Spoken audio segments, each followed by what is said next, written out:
Alright fellas, this upcoming weekend an absolutely huge fight is going down and you might not have known about it. I'm not talking about the Tank fight or the Benavidez fight. I'm talking about Matias versus Liam Paro. Everyone this weekend is looking towards the Tank and Benavidez fights, but damn, this one is going to be fireworks.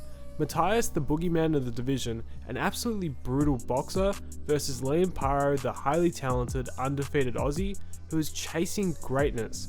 Now let's get into who these fighters are, the background of this fight, and what do I think you should expect from the bout. So let's get right into it. Matias has become a well-known name in the public eye as he's rapidly rised through the ranks over the past few years.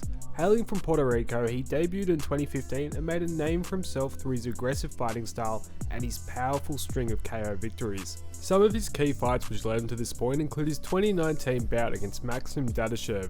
This is one of his most notable but absolutely tragic bouts of his career. Matias won the fight by 11th round TKO, however sadly Dadashev suffered brain injuries and later passed away. A really stark reminder of the reality of the sport that we all love. Yet, even though this tragic incident, Matias did decide to continue his boxing career. Following this, his next notable bout came against Petros Anian, which is his only loss to date. He lost this fight by unanimous decision and was dropped. This fight exposed some major vulnerabilities in his defense and strategy, which we'll get into a bit later. Yet after this loss, he managed to bounce back with a series of wins, even avenging this loss, putting his name really back into world title contention. And then he got his shot against Jeremias Pons for the IBF World Super Lightweight title, which he managed to take home the victory. His last fight against 23-0 Ergashev was another impressive victory which only helped to build his reputation further and bringing him closer to bigger and bigger fights. And now that brings us to his biggest challenge to date in Liam Paro. But just who is the Australian? Well, with a record of 24-0, he is no slouch. Characterised for his technical skill, sharp footwork and accurate strategy, he has managed to line himself up for a world title bout. Most of his resume is filled with regional Australian talent. His US debut came against 20-0 Yomar Alamo, which he was tested in but managed to pull off the split decision. He followed this up with a win against top talent 20-0 Brock Jarvis in Matchroom's first ever Australian card. With his most recent win against Montana Love for the WBO Global Super Lightweight title, Parro is knocking on the door for a world title attempt. With a bit of an introduction for the two out the way, let's get into their styles, what to expect and what's really on the line here with this fight. In terms of offense, Matias is known for his relentless aggression, constantly pressuring his opponents and forcing them on the back foot.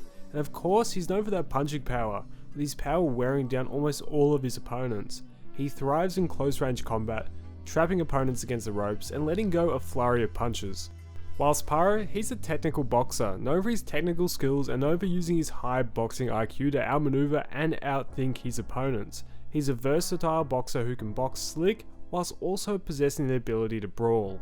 He also possesses a very sharp jab, a master at distance and is good at disrupting his opponent's rhythm to expose opportunities. When it comes to defense, Matias's aggressive style means he takes a lot of punches. His defense, which really relies more so on his chin and toughness rather than slick movements. This really can leave him open to counterattacks, especially against technically skilled opponents. Parro though has a pretty tight defense, utilising a range of techniques which has resulted in him not really ever taking major punishment.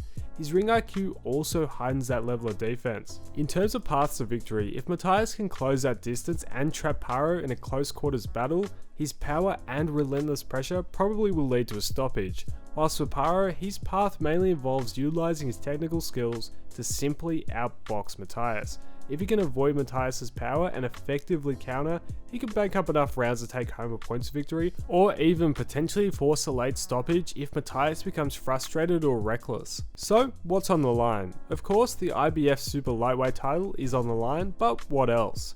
Well, for Matias, if he loses, there goes a potential big money title unification fight. It puts him back a step. I'm unsure if there's a rematch clause or not, but it would set Matias back significantly. For Parro though, it's sink or swim.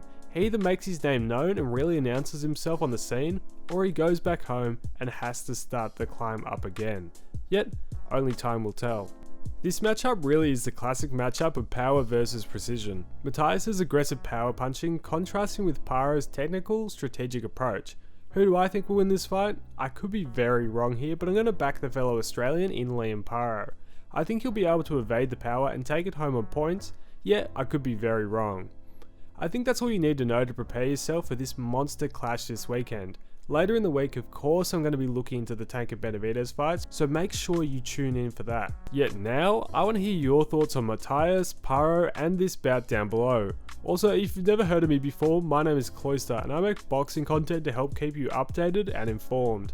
I really hope you enjoyed this video, and it would be massively appreciated if you would consider liking or subscribing. But, thanks for watching, and I'll catch you in the next one.